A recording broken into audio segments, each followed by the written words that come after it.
दादी जो भी बोलती थी वो सच हो जाता था, लेकिन दादी को यह पता नहीं था। सुबह उठी, बोली, आज बहुत भूख लगी है। अगले ही पल पूरे घर में खाने की थालियां भर गईं। दादी हैरान हो गईं, फिर बोली, यह कमरा बहुत गंदा है। अगले ही पल कमरा चमचमाने लगा। दादी की आंखें फटी रह गईं। पड़ोस की बिल्ली रो रही थी। दादी बोली, बेचारी बिल्ली, काश इसे दूध मिल जाए।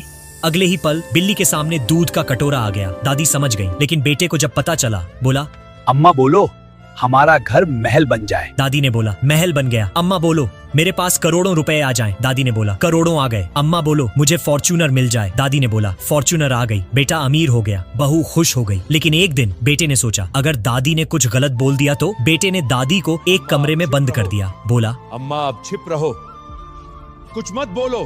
दादी अकेले कमरे में बैठ गई, रोने लगी। तभी एक मूषक राजा दादी के पास आकर बोला, दादी तेरी जबान में ताकत है, इसे दूसरों के लिए इस्तेमाल कर।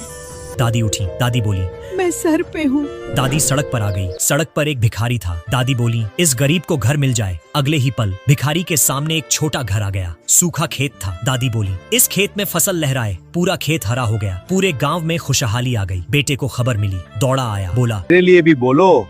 बोली, मेरे बेटे को अकल आ जाए। बेटे के चेहरे पर शर्म आ गई। घुटनों पर बैठ गया। बोला, माफ करो अब।